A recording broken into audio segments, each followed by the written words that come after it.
أعوذ بالله من الشيطان الرجيم. بسم الله الرحمن الرحيم.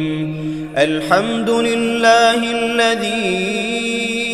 أنزل على عبده الكتاب ولم يجعل له عوجا قيما لينذر بأسا شديدا من لدنه ويبشر المؤمنين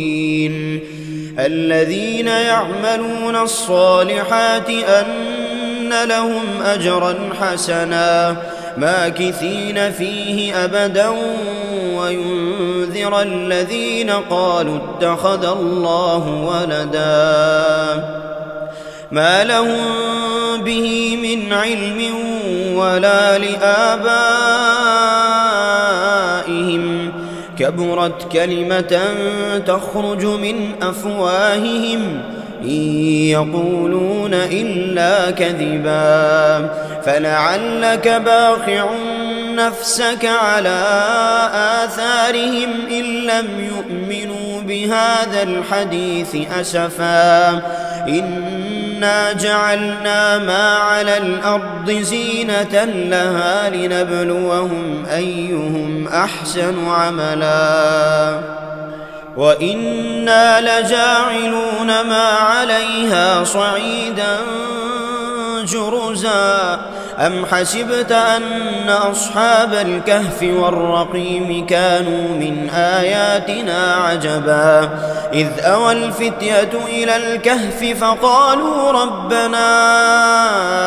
آتنا من لدنك رحمة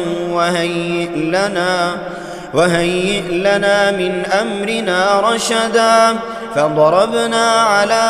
آذانهم في الكهف سنين عددا ثم بعثناهم لنعلم أي الحزبين أحصى لما لبثوا أمدا نحن نقص عليك نبأهم بالحق إنهم فتية آمنوا بربهم وزدناهم هدى وربطنا على قلوبهم إذ قاموا فقالوا ربنا رب السماوات والأرض لن ندعو من دونه إلها لقد قلنا إذا شططا هؤلاء قوم اتخذوا من دونه آلهة لولا يأتون عليهم بسلطان بين فمن أظلم ممن افترى على الله كذبا وإذ اعتزلتموهم وما يعبدون إلا الله فأووا إلى الكهف ينشر لكم ربكم من رحمته ويهيئ لكم من أمركم مرفقا وترى الشمس إذا طلعت تزاور عن كهفهم ذات اليمين وإذا غربت تقرضهم ذات الشمال وهم في فجوة منه ذلك من آيات الله من يهد الله فهو المهتد ومن يضلل فلن تجد له وليا مرشدا وتحسبهم أيقاظا وهم رقود ونقلبهم ذات اليمين وذات الشمال وكلبهم باسط ذراعيه بالوصيد لو اطلعت عليهم لوليت منهم فرارا ولملئت منهم رعبا وكذلك بعثناهم ليتساءلوا بينهم قال قائل منهم كم لبثتم قالوا لبثنا يوما أو بعض يوم قالوا ربكم أعلم بما لبثتم فابعثوا أحدكم بورقكم هذه إلى المدينة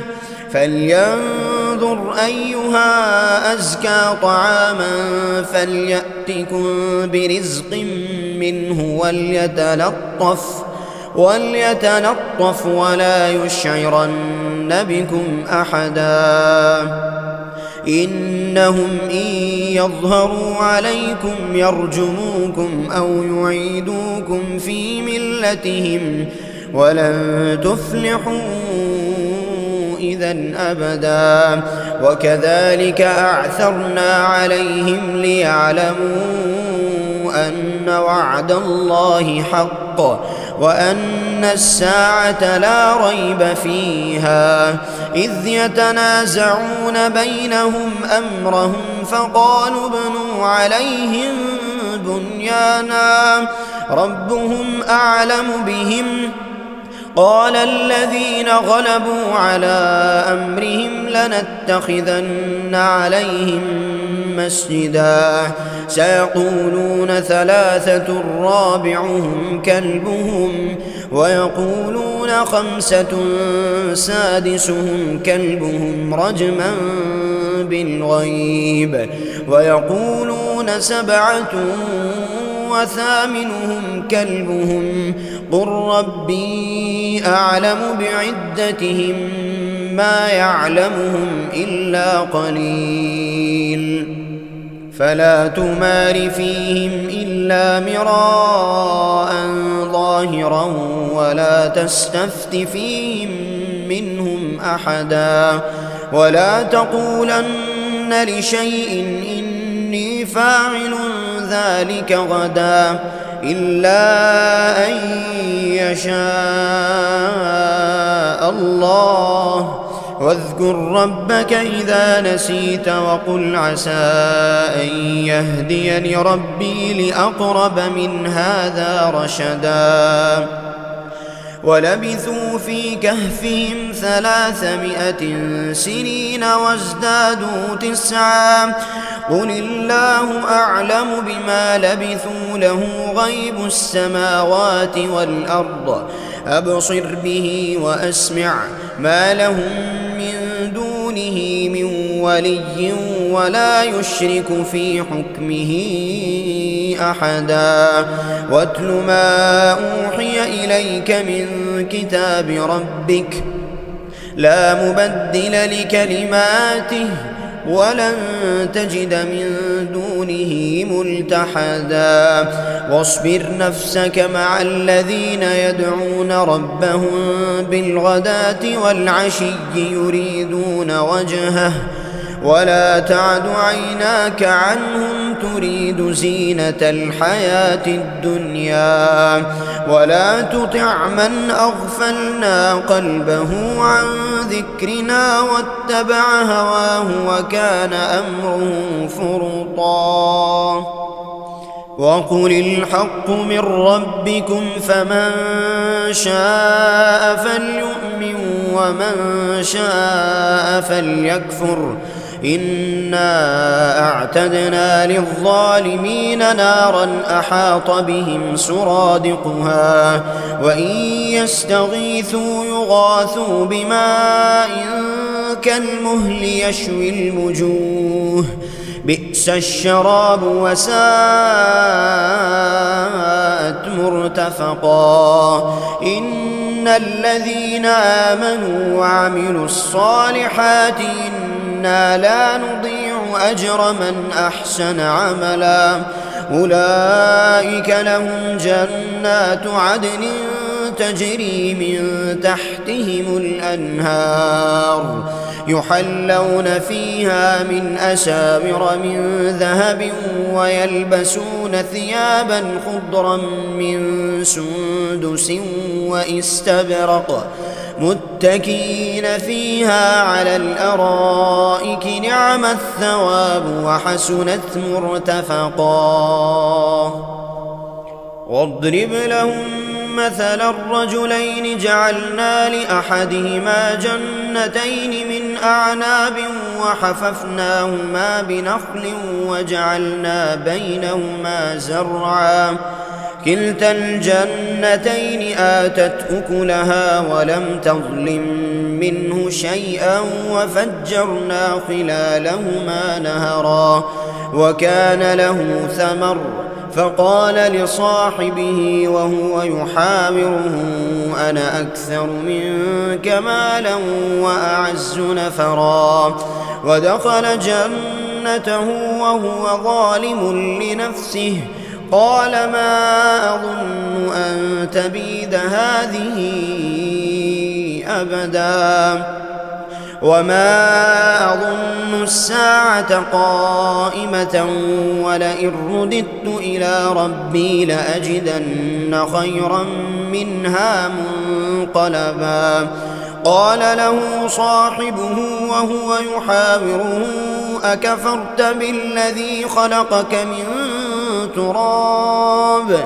ثم من نطفة ثم سواك رجلا لكن هو الله ربي ولا أشرك بربي أحدا ولولا إذ دخلت جنتك قلت ما شاء الله لا قوة إلا بالله إن ترني أنا أقل منك مالا وولدا فعسى ربي أن يؤتيني خيرا من جنتك ويرسل عليها حسبانا من السماء فتصبح صعيدا زلقا أو يصبح ماؤها غورا فلن تستطيع له طلبا وأحيط بثمره فأصبح يقلب كفيه على ما أنفق فيها وهي خاوية على عروشها ويقول يا ليتني لم أشرك بربي أحدا ولم تكن له فئة ينصرونه من دون الله وما كان منتصرا هنالك الولاية لله الحق هو خير ثوابا وخير عقبا واضرب لهم مثل الحياة الدنيا كماء إن أنزلناه من السماء فاختلط به نبات الأرض فأصبح حشيما تذروه الرياح وكان الله على كل شيء مقتدرا المال والبنون زينة الحياة الدنيا والباقيات الصالحات خير عند ربك ثوابا وخير أملا ويوم نسير الجبال وترى الأرض بارزة وحشرناهم فلم نغادر منهم أحدا وعرضوا على ربك صفا لقد جئتمونا كما خلقناكم أول مرة بل زعمتم أن لن نجعل لكم موعدا ووضع الكتاب فترى المجرمين مشفقين مما فيه ويقولون يا ويلتنا ما لهذا الكتاب لا يغادر صغيرة ولا كبيرة إلا أحصاها ووجدوا ما عملوا حاضرا ولا يظلم ربك أحدا وإذ قلنا للملائكة اسجدوا لآدم فسجدوا إلا إبليس كان من الجن ففسق عن أمر ربه أفتتخذونه وذريته أولياء من دوني وهم لكم عدو بئس للظالمين بدلا ما أشهدتهم خلق السماوات والأرض ولا خلق أنفسهم وما كنت متخذ المضلين عضدا ويوم يقول نادوا شركائي الذين زعمتم فدعوهم فلم يستجيبوا لهم وجعلنا بينهم موبقا ورأى المجرمون النار فظنوا أنهم مواقعوها ولم يجدوا عنها مصرفا ولقد صرفنا في هذا القرآن للناس من كل مثل وكان الإنسان أكثر شيء جدلا وما منع الناس أن يؤمنوا إذ جاءهم الهدى ويستغفروا ربهم إلا أن تأتيهم سنة الأولين أو يأتيهم العذاب قبلا وما نرسل المرسلين إلا مبشرين ومنذرين ويجادل الذين كفروا بالباطل ليدحضوا به الحق واتخذوا آياتي وما أنذروا هزوا ومن أظلم ممن ذكر بآيات ربه فأعرض عنها ونسي ما قدمت يداه إنا جعلنا على قلوبهم أكنة أن يفقهوه وفي آذانهم وقرا وإن تدعهم إلى الهدى فلن يهتدوا إذا أبدا وربك الغفور ذو الرحمة لو يؤاخذهم بما كسبوا لعجل لهم العذاب بل لهم موعد لن يجدوا من دونه موئلا وتلك القرى أهلكناهم لما ظلموا وجعلنا لمهلكهم موعدا وإذ قال موسى لفتاه لا أبرح حتى أبلغ مجمع البحرين أو أمضي حقوبا فلما بلغا مجمع بينهما نسيا حوتهما فاتخذ سبيله في البحر سربا فلما جاوزا قال لفتاه آتنا غداءنا لقد لقينا من سفرنا هذا نصبا قال أرأيت إذ أوينا إلى الصخرة فإني نسيت الحوت وما أنسانيه إلا الشيطان أن أذكره واتخذ سبيله في البحر عجبا قال ذلك ما كنا نبغي فارتدا على آثارهما قصصا فوجدا عبدا من عبادنا آتيناه رحمة من عندنا وعلمناه من لدنا علما قال له موسى هل أتبعك على أن تعلمني مما علمت رشدا قال إنك لن تستطيع معي صبرا وكيف تصبر على ما لم تحط به خبرا قال ستجدني إن شاء الله صابرا ولا أعصي لك أمرا قال فإن اتبعتني فلا تسألني عن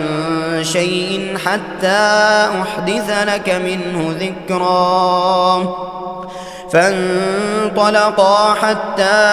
إذا ركبا في السفينة خرقها قال أخرقتها لتغرق أهلها لقد جئت شيئا إمرا قال ألم أقل إنك لن تستطيع معي صبرا قال لا تؤاخذني بما نسيت ولا ترهقني من أمري عسرا فانطلقا حتى إذا لقيا غلاما فقتله قال أقتلت نفسا زكية بغير نفس لقد جئت شيئا نكرا قال ألم أقل لك إنك لن تستطيع معي صبرا قال إن سألتك عن شيء بعدها فلا تصاحبني قد بلغت من لدني عذرا فانطلقا حتى إذا أتيا أهل قرية استطعما أهلها فأبوا أن يضيفوهما فوجدا فيها جدارا يريد أن ينقض فأقامه قال لو شئت لاتخذت عليه أجرا قال هذا فراق بيني وبينك سأنبئك بتأويل ما لم تستطع عليه صبرا أما السفينة فكانت لمساكين يعملون في البحر فأردت أن أعيبها وكان وراءهم ملك يأخذ كل سفينة غصبا وأما الغلام فكان أبواه مؤمنين فخشينا أن يرهقهما طغيانا وكفرا فأردنا أن يبدلهما ربهما خيرا منه زكاة وأقرب رحما وأما الجدار فكان لغلامين يتيمين في المدينة وكان تحته كنز لهما وكان أبوهما صالحا فأرادا ربك أن يبلغا أشدهما ويستخرجا كنزهما رحمة من ربك وما فعلته عن أمري ذلك تأويل ما لم تسطع عليه صبرا ويسألونك عن ذي القرنين قل سأتلو عليكم منه ذكرا إنا مكنا له في الأرض وآتيناه من كل شيء سببا فأتبع سببا حتى إذا بلغ مغرب الشمس وجدها تغرب في عين حمئة ووجد عندها قوما قلنا يا ذا القرنين إما أن تعذب وإما أن تتخذ فيهم حسنا قال أما من ظلم فسوف نعذبه ثم يرد إلى ربه فيعذبه عذابا نكرا وأما من آمن وعمل صالحا فله جزاء الحسنى وسنقول له من أمرنا يسرا ثم أتبع سببا حتى إذا بلغ مطلع الشمس وجدها تطلع على قوم لم نجعل لهم من دونها سترا كذلك وقد أحطنا بما لديه خبرا ثم أتبع سببا حتى إذا بلغ بين السدين وجد من دونهما قوما لا يكادون يفقهون قولا قالوا يا ذا القرنين إن يأجوج ومأجوج مفسدون في الأرض فهل نجعل لك خرجا على أن تجعل بيننا وبينهم سدا قال ما مكني فيه ربي خير فأعينوني بقوة أجعل بينكم وبينهم ردما آتوني زبر الحديد حتى إذا ساوى بين الصدفين قال انفخوا حتى إذا جعله نارا قال آتوني أفرغ عليه قطرا فما استطاعوا أن يظهروا وما استطاعوا له نقبا قال هذا رحمة من ربي فإذا جاء وعد ربي جعله دكاء وكان وعد ربي حقا وتركنا بعضهم يومئذ يموج في بعض ونفخ في السور فجمعناهم جمعا وعرضنا جهنم يومئذ للكافرين عرضا الذين كانت أعينهم في غطاء عن ذكري وكانوا لا يستطيعون سمعا أفحسب الذين كفروا أن يتخذوا عبادي من دوني أولياء إنا أعتدنا جهنم للكافرين نزلا قل هل ننبئكم بالأخسرين أعمالا الذين ضل سعيهم في الحياة الدنيا وهم يحسبون أنهم يحسنون صنعا أولئك الذين كفروا بآيات ربهم ولقائه فحبطت أعمالهم فلا نقيم لهم يوم القيامة وزنا ذلك جزاؤهم جهنم بما كفروا واتخذوا آياتي ورسلي هزوا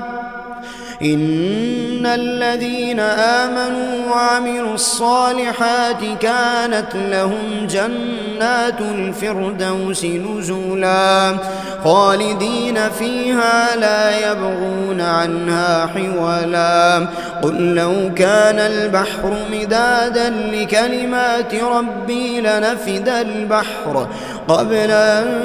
تنفد كلمات ربي ولو جئنا بمثله مددا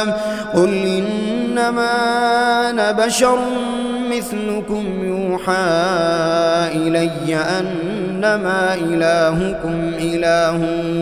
واحد